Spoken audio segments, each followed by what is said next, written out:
Shalom, sisters. Most High Christ bless. My name is Sister Adaya, House of Officer Job, IUIC LA, and I am your certified financial coach. Today, what I wanted to bring to you is top 5 tips to pay off your credit card every month. So hopefully this helps someone. The process of paying down a credit card balance may seem obvious, but there are some things anyone who pays off a credit card balance should know. Number 1, should you pay off your credit card every month? And the answer is yes. For most people, making that final payment to wipe out a credit card balance is a special event. Many clients we work with will spend years grinding toward that final goal. But that isn't the way it's supposed to be, right? If you're using credit cards wisely, you're paying them off in full every single month. And even better, you pay off your credit card every purchase and don't even wait for the monthly bill to come.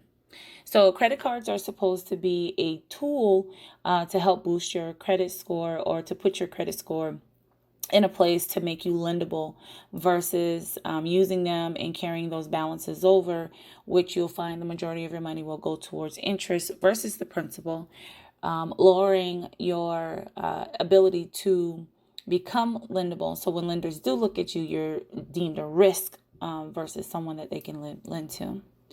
But if you keep your credit card use under control and pay off the entire balance each month, you are operating under the best case scenario.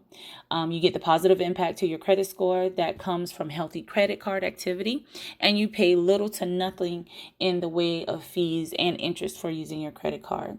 So getting into this healthy routine of using your credit card sparingly and paying off the balances in full every month isn't easy. The credit cards make more money if you carry big balances from month to month. So that's what they encourage. It's up to each of us to resist the temptation to charge more than we can afford to repay at the end of the month. A lot of times I tell my consumers that they should pay for the things that they use on a daily basis with their credit card because they have the cash to pay for it with. So you're pretty much rerouting the way that your money transacts. So versus using your debit card to swipe to pay for pay at the pump for gas, you're going to swipe your credit card and then you're going to use the cash that you have on your debit card to pay that credit card. That's the simplest example that I can give that everyone can relate to. The second tip would be credit counseling can help you plan to pay off your credit card. A lot of times we deal with consumers who are embarrassed about their debt situation. But the goal is to keep a positive attitude about the debt and see the light at the end of the tunnel. But with credit counseling, you get a personalized coaching and assistance to help you create a budget and plan to become debt free over a set period of time. So setting those goals, immediate, short term, and long term, actually helps you to not only achieve the goal, but actually see your progress and give you a feeling of self-control. All right. Number 3 is, should I pay off my credit card in full? And again, the answer is yes. Once it's paid off, should I close the account? No. That is one of the biggest mistakes that consumers make. Having those open trade lines is what is going to show your lendability. You want to keep the account open. A lot of times, too, if people have multiple credit cards, and I've seen consumers have 15 to 20 credit cards. Sad, but true. So I encourage them to put, let's say, a recurring charge on each of the credit cards so that they're using it, but using it at minimum with having the funds accessible to pay them off. So that's your subscriptions like Netflix, Hulu, Disney Plus. You can put your cell phone bill on there. You can put your light bill on there. So those bills that typically have a set amount to them, you can definitely put those on. And because those are reoccurring and you know what those payments are, and you know that you're going to have the cash to pay those off, you can set that money aside. And this way you're not carrying those balances over month, and you're paying them on a consistent basis, ultimately resulting in you building your credit. And that leads me into the fourth point, which is paying consistently, will affect your credit score. So we talked about having the available balances helps your score, right?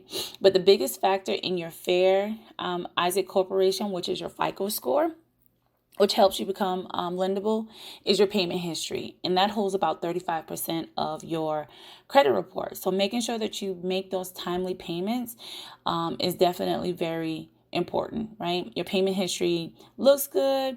And as far as your credit goes, it's going to continue to build. We do advise you to not close the account. Again, that will impact your credit because closing those credit cards will have a negative impact to your credit. Your utilization, you want to keep it around 30% or low. And the way that you calculate that is that you take your limit times 30%, and that gives you what you should keep your balance at or under each month. Your debt to income ratio by doing this will be around 40%. And again, it boosts your credit score, your FICO score, which is what lenders look at to deem you a risk or lendable. Number 5 is a crucial step, being able to save. Again, you should pay off your credit cards every month. Yes. Should you pay off your credit cards in full? Yes, if you're capable to. If you're not capable of doing that, you should pay them down under 30% of the limit each month. And if you have the funds available to pay off every purchase, yes, do that. But again, keeping it paid down under 30% of the utilization will definitely do that for you. So you want to manage your debt, not just pay your debt. And I know a lot of us were taught that when we were younger, that making monthly payments versus paying the credit cards off is what builds your credit. But a lot has changed since our parents had credit cards and once credit cards were introduced to us into society. But let's take back control of our credit scores and also our debt, limiting it and not letting our oppressors get the best of us financially as they have for so many years. I pray this helps someone. Most High in Christ bless.